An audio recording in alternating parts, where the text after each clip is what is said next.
Hello student, Kalyani IAS academy को online platform पर आपका स्वागत है। मैं हूं लखन दाइमा, आपको एमपीपीएससी मेंस एग्जाम के लिए सेकेंड पेपर का फर्स्ट पार्ट पढ़ा रहा हूं, जिसका नाम है संविधान, शासन व्यवस्था, राजनीति तथा प्रशासनिक संरचना। फ्रेंड, मैंने आपको पिछली क्लास में मानव संबंध, विचारधारा और एल्टन मेयो के जीवन परिचय के बारे में पढ़ाया था। तो उसके बाद का जो बचा हुआ पार्ट है वह आज मैं आपको पूरा पढ़ाऊंगा। तो आज मैं आपको पढ़ाऊंगा इसमें कि मानव संबंधवाद के बारे में जॉर्ज एल्टन मेयो का योगदान। ठीक है, तो मानव संबंधवाद विचारधारा में जॉर्ज एल्टन मेयो का योगदान रहा है। तो चलिए इसको शुरू करते हैं फ्रेंड। तो मानव संबंध उपागम या मानव संबंध दृष्टिकोण या मानव संबंध सिद्धांत या विचारधारा, ठीक है, तो वास्तव में हाथोर्न प्रयोगों के परिणाम स्वरूप यह स्थापित हुआ था। और यह प्रयोग संयुक्त राज्य अमेरिका में शिकागो शहर है, और शिकागो शहर के पास हाथोर्न नाम का एक स्थान है। ठीक है, तो वहां पर अमेरिका की एक कंपनी थी जिसका नाम था जनरल इलेक्ट्रिक कंपनी की एक शाखा थी जिसका नाम था वेस्टर्न इलेक्ट्रिक कंपनी में स्थित जो विशाल संयंत्र था। तो वहां पर ये प्रयोग किए गए थे, और ऑस्ट्रेलिया का जॉर्ज एल्टन मेयो तथा अमेरिका के जो रोथलिस वर्जर थे, इनने मिलकर इस प्रयोग को पूरा किया था। ठीक है, तो ये प्रयोग में शोधकर्ता शामिल थे, इसका नाम आपको ध्यान रखना होगा। तो जॉर्ज एल्टन मेयो का सहयोगी थे कौन? रोथलिस वर्जर। ठीक है फ्रेंड, तो इन्होंने मिलकर इस प्रयोग को किया था। इसके बाद फिर इन प्रयोगों का विस्तृत विवरण रोथलिस वर्जर और विलियम जे डिक्सन के द्वारा एक रचित पुस्तक है जिसका नाम है मैनेजमेंट एंड द वर्कर्स, जो 1939 में प्रकाशित हुई थी। इसमें इसका वर्णन है ये मानवीय संबंध प्रयोगों का। ठीक है, तो मानव संबंध प्रयोग जो हुए थे उसके सभी प्रयोगों का वर्णन किसमें किया गया है? तो मैनेजमेंट एंड द वर्कर्स में। ये आपको ध्यान रखना होगा। अब इसके बाद फिर इसमें देखिए हाथोर्न अध्ययन। तो जो हाथोर्न अध्ययन हुए थे तो ये 1924 से 1932 तक हुए थे। ठीक है, तो यहाँ पर प्रयोग किया गया, और प्रयोग के बाद में इन्होंने बताया था इन विद्वानों ने, तो जॉर्ज एल्टन मेयो और रोथलिस वर्जर, ठीक है, इन विद्वानों ने प्रयोग किए और उनके प्रयोगों का वर्णन अब इस प्रकार है। तो इसमें प्रमुख नाम किसका है? तो प्रमुख नाम है इसमें जॉर्ज एल्टन मेयो का, और बाकी ये लोग तो इनके सहयोगी थे। अब इसके बाद फिर देखिए, तो हाथोर्न प्रयोगों में कुछ प्रयोग किए गए थे। तो कौन कौन से प्रयोग किए गए थे? तो पहला प्रयोग किया गया था प्रकाश प्रयोग, यह 1924 से 1927 तक किया गया। फिर इसके बाद दूसरा प्रयोग किया जाता है रिले असेंबली टेस्ट रूम प्रयोग, यह 1927 से 1929 तक चला था। फिर इसके बाद में तीसरा प्रयोग था, तो तीसरा प्रयोग का नाम था इसमें अभ्रक पृथक्करण परीक्षण समूह प्रयोग, यह 1928 से 1930 तक चला था। फिर इसके बाद में चौथा प्रयोग था मानवीय प्रवृत्तियां एवं भावनाएं प्रयोग, यह 1928 से 1931 तक चला था। फिर इसके बाद में अगला आता है सामाजिक संगठन प्रयोग, या इसी को बैंक वायरिंग प्रयोग कहते हैं। तो यह 1931 से लेकर 1932 तक चला था। तो ये प्रयोग आपको ध्यान रखना है, 5 प्रयोग हुए थे। अब इसमें पहला देखिए प्रकाश प्रयोग, जो कि 1924 से 1927 तक रहा था।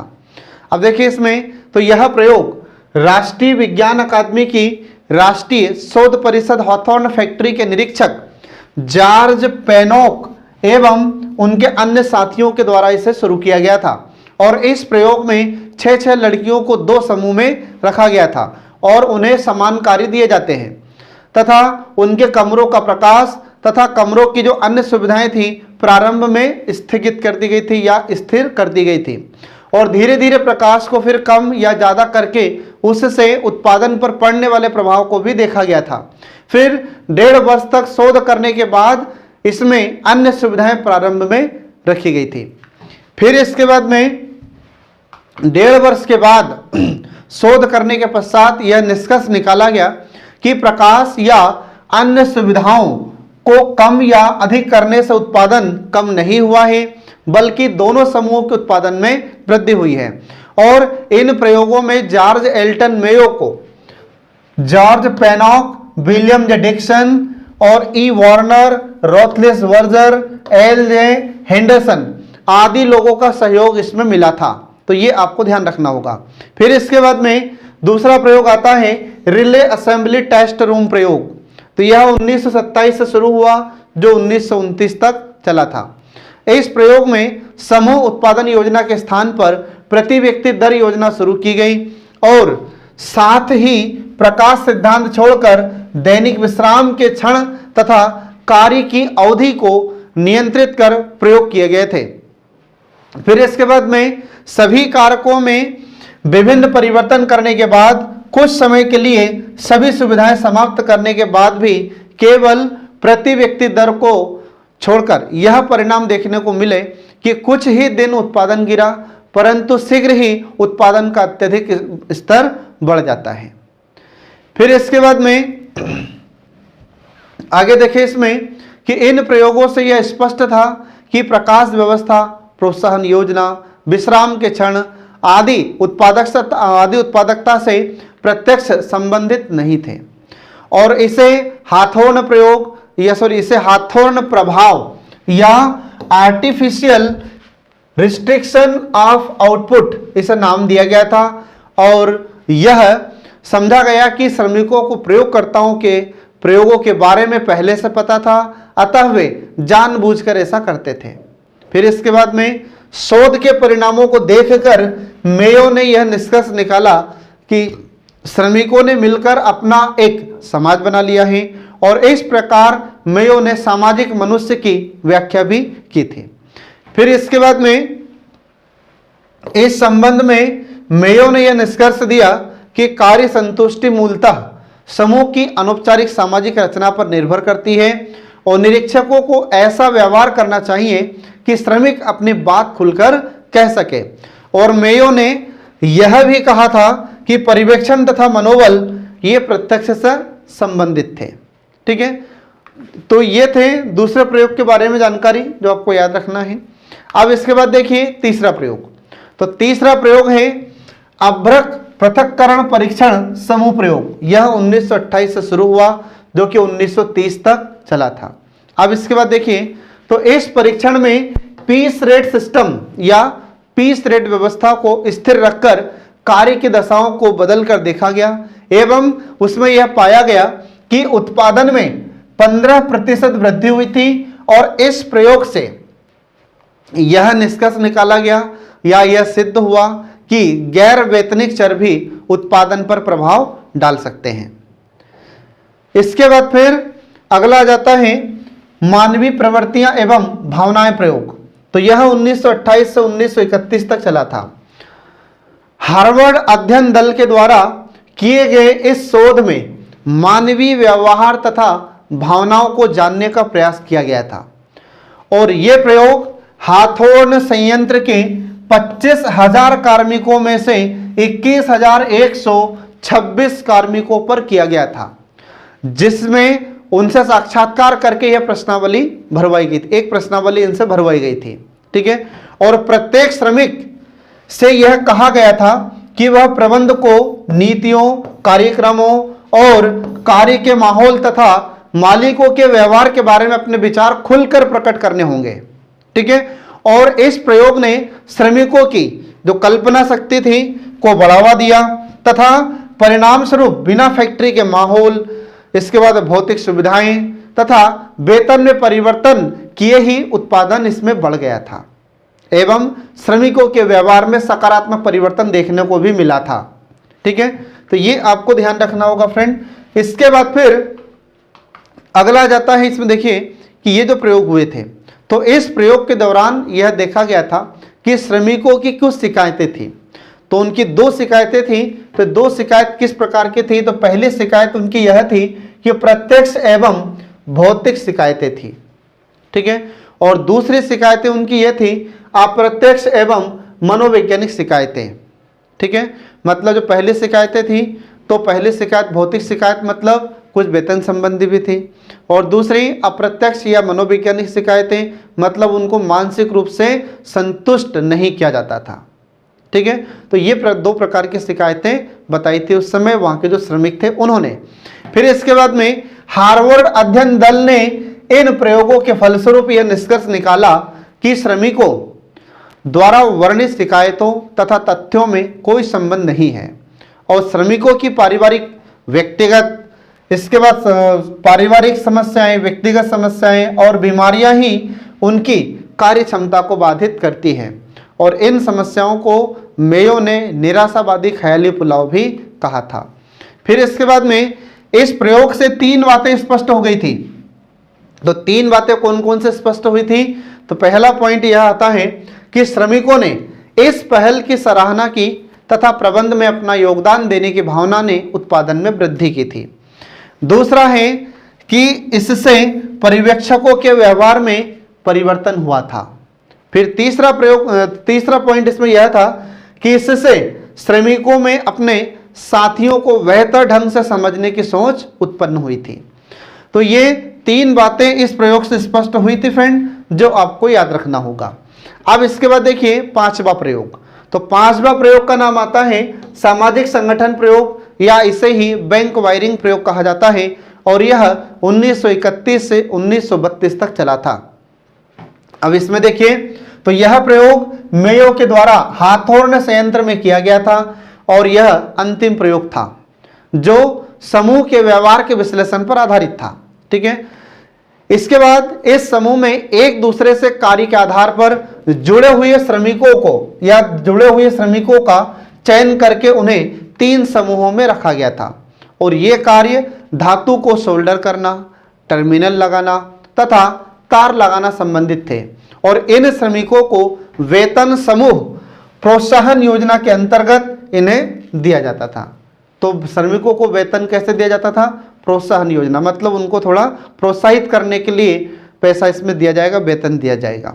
फिर इसके बाद में प्रयोग के दौरान यह पाया गया कि समूह ने उत्पादन के निर्धारित मानक से अत्यंत कम मानक निश्चित तय कर लिया था, और समूह अपने किसी भी सदस्य को अधिक उत्पादन में सक्षम होने के बाद भी उत्पादन बढ़ाने या उसे घटाने की अनुमति नहीं देता था। समूह द्वारा कुछ नियम तय किए गए थे। तो समूह के द्वारा कौन कौन से नियम इसमें तय किए गए थे, ये देखिए। तो पहला नियम यह था कि पर्यवेक्षक से अपने साथियों की चुगली करने वाला भेदिया कहलाएगा या चुगलखोर कहलाएगा। तो उन्होंने कहा कि समूह में से अगर कोई व्यक्ति समूह की जानकारी किसी पर्यवेक्षक को देगा तो वह भेदिया कहलाएगा, ये उन्होंने कहा, या चुगलखोर कहलाएगा। फिर इसके बाद में अगला नियम बताया कि बहुत अधिक कार्य करने वाला सेखीखोर कहलाएगा। उन्होंने कहा कि जो अधिक कार्य करेगा वह क्या कहलाएगा? सेखीखोर कहलाएगा। और इसे प्रताड़ित करने के लिए बिंगिंग खेल खेलने के लिए उसे विवश किया जाएगा। बिंगिंग खेल क्या होता है? तो यह खनन अयस्क के ढेर पर धमा चौकड़ी मचाने वाला एक खेल होता है। फिर इसके बाद में अगला नियम था कि अत्यधिक कम काम करने वाला कामचोर कहलाएगा या धोखेबाज कहलाएगा। इसके बाद फिर अगला था कि किसी को भी साथियों से सामाजिक दूरी नहीं बनानी चाहिए और न ही कार्यालयी व्यवहार करना चाहिए। तो ये सब वहाँ पर कार्मिकों ने समूह बना रखा था, और उन्होंने समूह में कुछ नियम तय कर रखे थे जो हमने आपको अभी बताए। ठीक है फ्रेंड। अब इसके बाद देखिए, जो हाथोड़ प्रयोग किया गया था, तो हाथोड़ प्रयोगों के कुछ परिणाम। तो परिणाम में देखिए, इसमें पहला परिणाम यह था कि मनुष्य एक सामाजिक प्राणी है जिसे न तो मशीन समझा जा सकता है और न ही कठोरता से निर्देश दिया जा सकता है। ये इन्होंने परिणाम बताया, एल्टन मेयो ने और उनके साथियों ने। फिर इसके बाद में अगला परिणाम यह है कि इन प्रयोगों ने डेविल रिकार्डो, ठीक है, तो डेविल रिकार्डो की रेबल परिकल्पना मतलब भीड़ परिकल्पना को ध्वस्त कर दिया, जो मनुष्य को केवल स्वार्थ से संचालित असंगठित लोगों का झुंड मानती है। इसके बाद फिर अगला है कि मेयो ने, ठीक है, तो मेयो ने रॉबर्ट ओवन की मशीनों से अधिक श्रमिकों पर ध्यान देने की मान्यता को पुनर्जीवित कर दिया, और मेयो ने इसे हर्ड परिकल्पना कहा था। फिर इसके बाद में अगला है कि तकनीकी प्रगति तथा भौतिक पक्ष पर इतना अधिक बल नहीं देना चाहिए कि सामाजिक मानवीय जीवन प्रभावित हो जाए। इसके बाद फिर अगला है कि सहयोग प्राप्त करने के लिए सत्ता तथा विशेषज्ञता की अपेक्षा सामाजिक कौशल अधिक महत्वपूर्ण होता है। फिर इसके बाद में अगला परिणाम था कि इन प्रयोगों ने औपचारिक संगठन में अनौपचारिक संगठनों की महत्ता को सिद्ध कर दिया था।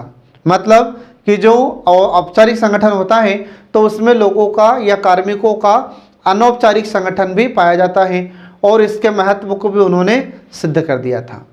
ठीक है, तो ये आपको ध्यान रखना है फ्रेंड। अब देखिए फ्रेंड, इसमें हाथोड़ प्रयोगों का प्रशासनिक संगठन पर प्रभाव। तो पहला प्रभाव था इसका कि संचार और पर्यवेक्षण में लोकतांत्रिक पद्धति का महत्व इसमें समझा गया। ठीक है, इसके बाद फिर दूसरा पॉइंट आता है इसमें कि जो प्रशासनिक संगठन होते हैं तो प्रशासनिक संगठनों की कार्यकुशलता को कार्मिकों की संतुष्टि के साथ जोड़कर इसमें देखा गया।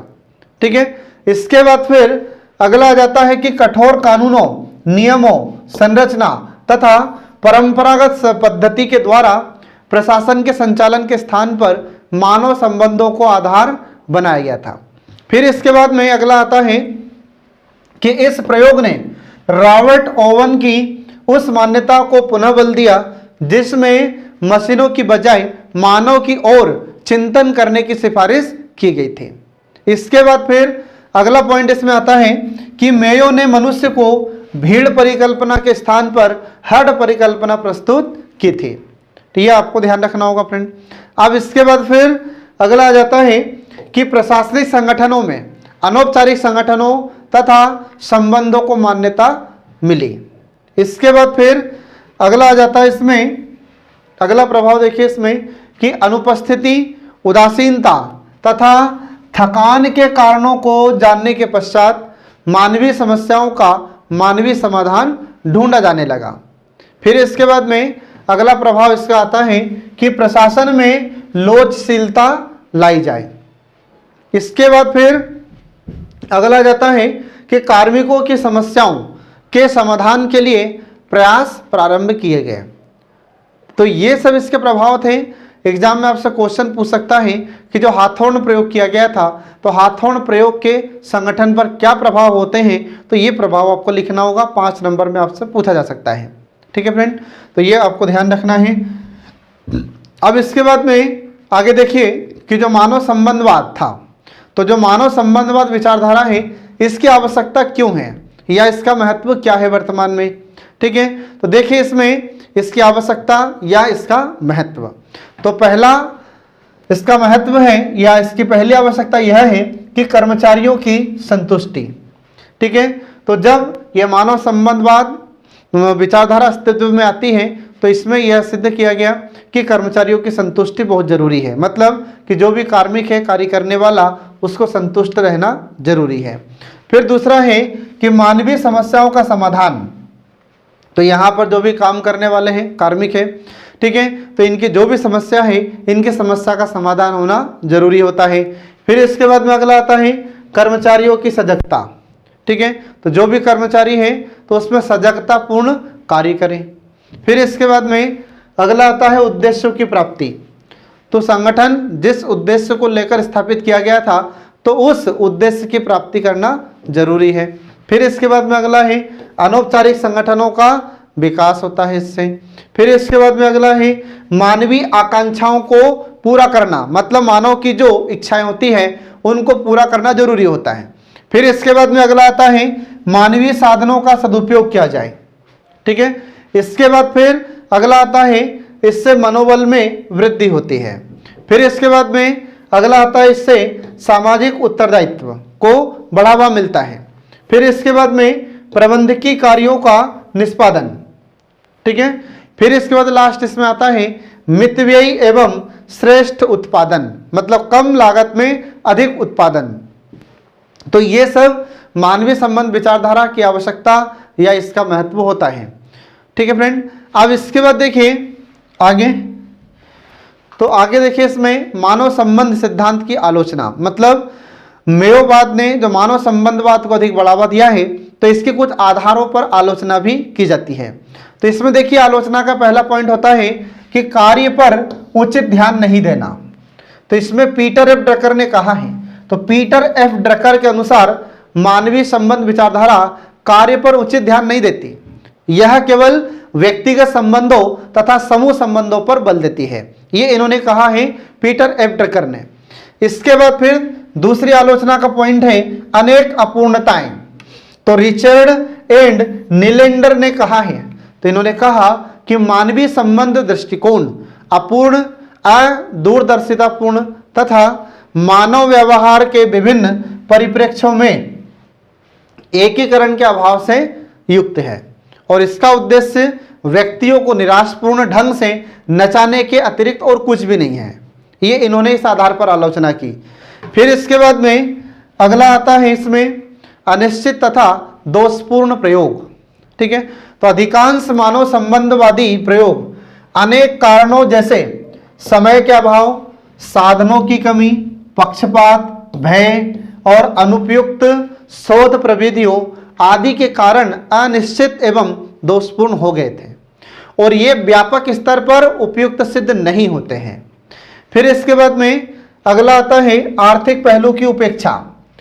तो कुछ विद्वानों का यह मानना है कि मनुष्य एक सामाजिक प्राणी होता है और सामाजिक प्राणी होने के साथ साथ उसे आर्थिक मनुष्य भी होना जरूरी होता है। मतलब जीवन जीने के लिए आवश्यकताओं को पूरी करने के लिए पैसे की आवश्यकता होती है।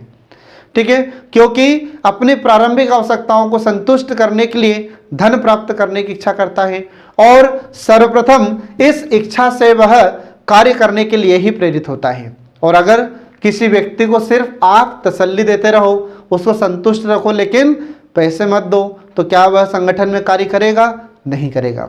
तो इस मानव संबंधवाद विचारधारा में आर्थिक पहलुओं को उपेक्षित किया गया था। इस आधार पर इसकी आलोचना की गई। अगला पॉइंट आता है कि सीमित शोध कार्यों और प्रयोगों पर आधारित। तो यह विचारधारा सीमित शोध कार्यों एवं प्रमाणों पर आधारित है और वह सर्वत्र और सभी स्थितियों में अपेक्षित परिणामों को प्राप्त करने में सहायक भी नहीं हो सकती।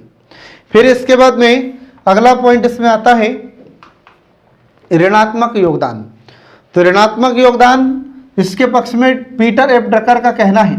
तो पीटर एफ ड्रकर ने कहा कि मानवीय संबंध दृष्टिकोण ने ऋणात्मक योगदान दिया है, अर्थात इससे प्रबंधकों तथा संगठनों को लाभ पहुंचा है, लेकिन जो सामान्य कार्मिक है, जो सामान्य कर्मी है या फिर जो श्रमिक वर्ग है, तो उसको जिनके लिए इसकी स्थापना की जाती है, इससे सिर्फ नाम मात्र का ही लाभ हुआ है, इससे कोई बहुत ज्यादा लाभ नहीं हुआ। फिर इसके बाद में अगला आता है नए विचार के विकास में असफल। तो पीटर एफ ड्रकर का मानना है कि मानवीय दृष्टिकोण प्रशासन के क्षेत्र में नए विचारों का विकास करने में असफल रहा है, तो फिर इसे क्यों महत्व दिया जा रहा है। फिर इसके बाद में अगला आता है कि हाथोड़ अध्ययन की इस आधार पर भी आलोचना की गई कि इसमें जिन कार्मिकों पर शोध किया गया था उन्हें पहले से ही शोध की प्रक्रिया की जानकारी प्राप्त हो चुकी थी, तो फिर ये सब बनावटी व्यवहार कर रहे थे। ये ऐसा है विद्वानों का मानना और इन आधारों पर इसकी आलोचना की जाती है। ठीक है फ्रेंड, तो ये सारी आलोचनाएं आपको ध्यान रखना है। तो आपसे 5 नंबर में भी यह क्वेश्चन पूछा जा सकता है कि जो मानवीय संबंध विचारधारा है या जो हाथोड़ में प्रयोग किया गया था उसकी आलोचनाएं लिखिए, तो ये आलोचनाएं आपको लिखना होगा। ठीक है, तो इस कारण शोध के कारण मिलने वाले महत्व के कारण उनके द्वारा प्रदर्शित व्यवहार अस्वाभाविक था और जिसे हाथोड़ प्रभाव कहा गया था। तो ये आपको ध्यान रखना होगा फ्रेंड। इसके बाद फिर अगला आ जाता है कि जो मानव संबंधियों, तो मानव संबंधियों द्वारा संगठन में कार्मिकों द्वारा सरलता से कार्य करवाना एवं उनके संपूर्ण हितों को न देखने के कारण जो यूनाइटेड ऑटो था, तो यूनाइटेड ऑटो मजदूरों ने मानव संबंध विचारधारा या मानव सिद्धांत को गाय समाजशास्त्री कहा था। ये भी आलोचना की जाती है इनकी। इसके बाद फिर मार्क्सवादियों ने क्या कहा, तो मार्क्सवादियों ने इसे मजदूरों के शोषण की नई तकनीक बताया क्योंकि इसमें आर्थिक कारकों की उपेक्षा की गई थी। तो ये सब आलोचना के पॉइंट है फ्रेंड, तो याद रखना आपसे 5 नंबर में क्वेश्चन पूछा जा सकता है। इसके बाद आप देखिए जो मानव संबंध विचारधारा है और शास्त्रीय विचारधारा है, तो इन दोनों के बीच में अंतर क्या है ये देखिए। तो पहले देखिए मानव संबंध विचारधारा, ठीक है। तो मानव संबंध विचारधारा का पहला पॉइंट है कि यह लोकतांत्रिक पर्यवेक्षण शैली का समर्थन करती है। मतलब कि जो मानव संबंधवाद विचारधारा है तो यह किसका समर्थन करती है? लोकतांत्रिक पर्यवेक्षण शैली। जबकि जो शास्त्रीय विचारधारा है तो यह निरंकुश पर्यवेक्षण शैली का समर्थन करती है। फिर इसके बाद में दूसरा है अंतर इनमें कि यह मूल्यों पर बल देती है। मतलब जो मानव संबंध विचारधारा है तो मानव संबंध विचारधारा ये मूल्यों पर बल देती है, और इसके बाद जो शास्त्रीय विचारधारा है यह तथ्यों पर बल देती है। ठीक है फ्रेंड। इसके बाद फिर अगला है अंतर का, तो अगला है अंतर का पॉइंट इसमें कि विवेकशीलता पर यह बल नहीं देती। मतलब जो मानव संबंधवाद विचारधारा है तो यह विवेकशीलता पर ध्यान नहीं देती, यह बल नहीं देती, जबकि जो शास्त्रीय विचारधारा है यह विवेकशीलता पर अधिक बल देती है। इसके बाद फिर अगला है अंतर का पॉइंट इसमें कि यह संगठन के सामाजिक तथा मनोवैज्ञानिक पक्ष पर बल देती है, यह मानव संबंध विचारधारा। और जो शास्त्रीय विचारधारा होती है तो यह किस पर अधिक जोर देती है? तो यह संगठन के मशीनी तथा क्रिया प्रणाली पक्ष पर अधिक जोर देती है। फिर इसके बाद में अगला है इसमें पॉइंट कि मानव संबंध विचारधारा लोगों और उनकी प्रेरणाओं पर बल देती है, जबकि जो शास्त्रीय विचारधारा है तो शास्त्रीय विचारधारा संगठन के संरचना और सिद्धांतों के अध्ययन पर बल देती है। तो ये आपको ध्यान रखना फ्रेंड। इसके अलावा फिर आगे देखिए इसमें कि जो मानव संबंध विचारधारा होती है तो यह अनौपचारिक संगठन के महत्व पर बल देती है, जबकि जो शास्त्रीय विचारधारा है यह औपचारिक संगठन पर बल देती है।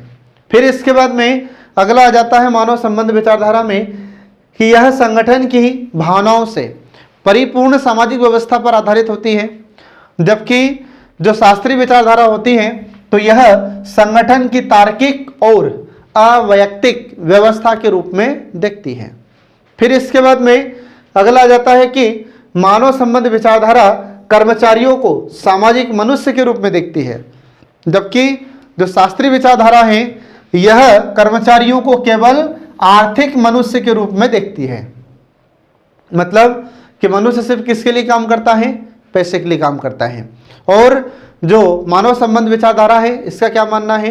तो इसका मानना है कि मनुष्य एक सामाजिक प्राणी होता है और मनुष्य सिर्फ पैसे के लिए काम नहीं करता, उसे कुछ भावना, उसे खुश रखना भी जरूरी होता है, उसे प्रेम की भी आवश्यकता होती है। ठीक है। फिर इसके बाद में अगला पॉइंट आता है कि यह कार्य के सामाजिक वातावरण पर बल देती है। फिर इसके बाद में जो शास्त्रीय विचारधारा होती है तो यह कार्य के भौतिक वातावरण पर अधिक बल देती है। तो इस प्रकार से ये इनमें दोनों में शास्त्रीय विचारधारा में और मानव संबंधवाद विचारधारा में अंतर समाप्त हो जाता है। तो ये 5 नंबर में आपसे क्वेश्चन पूछा जा सकता है। तो जैसा आपसे क्वेश्चन पूछा जाए वैसा आपको आंसर लिखना होगा। अब इसके बाद देखिए आगे अगला आ जाता है मेयो एवं टेलर की तुलना। तो जो एल्टन मेयो थे तो एल्टन मेयो और फ्रेडरिक विंसलो टेलर, इन दोनों की तुलना।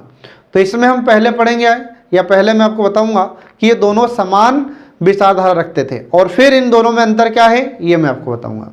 तो पहले देखिए दोनों विद्वान निम्नांकित बिंदुओं पर एक समान सोच रखते थे, मतलब दोनों समान सोचते थे।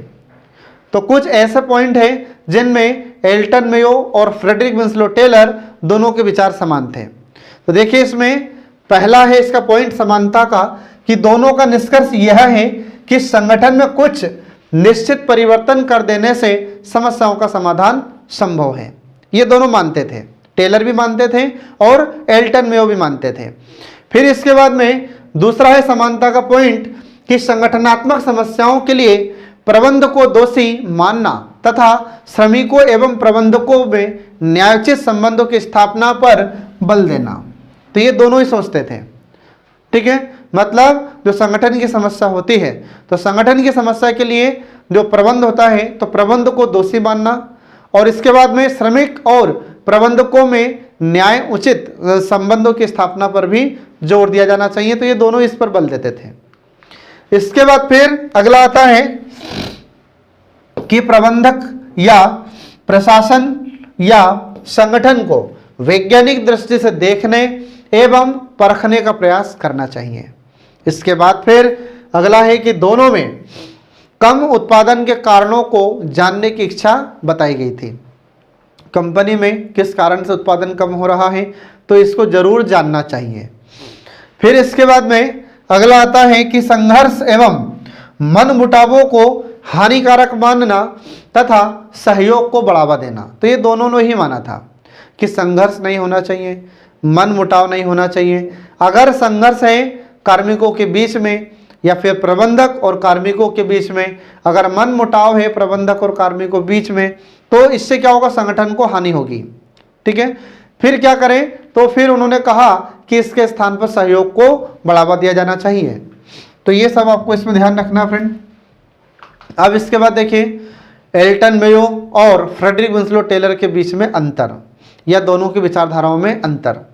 तो देखिए इसमें पहले तो यहाँ पर देखिए जो फ्रेडरिक विंसलो टेलर है, तो फ्रेडरिक विंसलो टेलर ने जो विचार दिया था उसे टेलरवाद कहा जाता है, और जो एल्टन मेयो ने विचार व्यक्त किए थे तो उसे मेयोवाद कहा जाता है।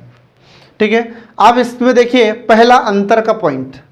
तो पहला पॉइंट यह है कि फ्रेडरिक विंसलो टेलर ये वैज्ञानिक प्रबंध के जनक थे, जबकि एल्टन मेयो ये किसके समर्थक थे, तो मानव संबंध विचारधारा के ये प्रमुख समर्थक थे। ये आपको ध्यान रखना होगा। फिर इसके बाद में जो फ्रेडरिक विंसलो टेलर थे, तो फ्रेडरिक विंसलो टेलर आधुनिक या आर्थिक मानव दृष्टिकोण की मान्यता को बढ़ावा देते थे। इनका यह मानना था कि मनुष्य कैसा होता है, आर्थिक मानव होता है, मतलब पैसे के लिए काम करता है। जबकि एल्टन मेयो का क्या मानना था, तो एल्टन मेयो का यह मानना था कि मनुष्य यह सामाजिक प्राणी होता है, मतलब इसके साथ अच्छे व्यवहार किया जाना चाहिए।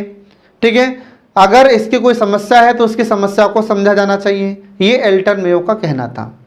फिर इसके बाद में अगला है पॉइंट इसमें कि व्यक्तिगत उपलब्धि एवं स्वहित पर बल दिया जाना चाहिए, ये इन्होंने कहा। फिर इसके बाद में समूह भावना एल्टन मेयो ने क्या कहा था, तो एल्टन मेयो ने कहा कि समूह भावना तथा सहयोग सहित अनौपचारिक संगठन पर बल दिया जाना चाहिए, मतलब सब आपस में मिलजुल कर कार्य करें। फिर इसके बाद में अनौपचारिक संगठन को बढ़ावा दिया जाए। अब अनौपचारिक संगठन क्या है, तो मैं आपको पहले बता चुका हूं कि इसमें कोई नियम कायदे या कोई नियम कानून नहीं होते अनौपचारिक संगठनों में। फिर इसके बाद में अगला आता है कि संगठन में व्यक्ति को एक इकाई ही माना जाता है, मतलब फ्रेडरिक विंसलो टेलर ने संगठन में व्यक्ति को क्या माना, एक इकाई माना है। जबकि जो जॉर्ज एल्टन मेयो थे, तो जॉर्ज एल्टन मेयो ने संगठन के समूहों का एक सदस्य भी माना है। आ रहा समझ में। एल्टन मेयो का कहना है कि जो मनुष्य होता है या श्रमिक होता है, तो यह क्या है, तो यह समूह का या संगठन का एक सदस्य होता है, ये मानता है एल्टन मेयो। अब इसके बाद फिर अगला देखिए, अगला है अंतर कि फ्रेडरिक विंसलो टेलर भौतिक पर्यावरण एवं संस्थाओं पर बल देते हैं। ठीक है, जबकि जो जॉर्ज एल्टन मेयो थे तो ये सामाजिक मनोवैज्ञानिक पर्यावरण पर बल देते थे। इसके बाद फिर अगला आता है कि कार्य की उचित विधियों पर ध्यान देना। तो फ्रेडरिक विंसलो टेलर ने कहा था कि जो भी कार्य है और उस कार्य को करने की विधि क्या है, इस पर ध्यान दिया जाना चाहिए।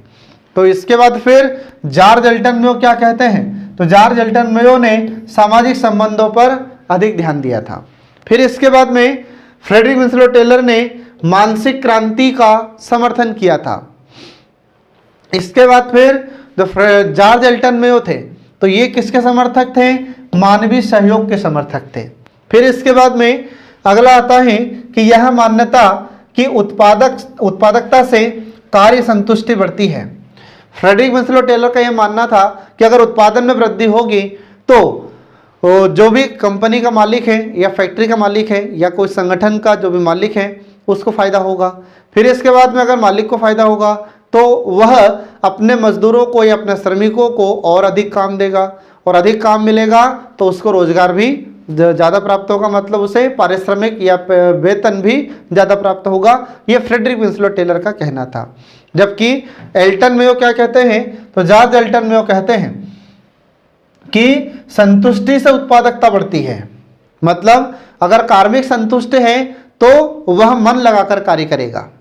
फिर इसके बाद में अगला है कि फ्रेडरिक विंसलो टेलर ये एक इंजीनियर थे, इसलिए इंजीनियर की सोच रखते थे और उसी तरीके से कार्य करवाते थे, या कार्य करने के लिए मजदूरों से कहते थे।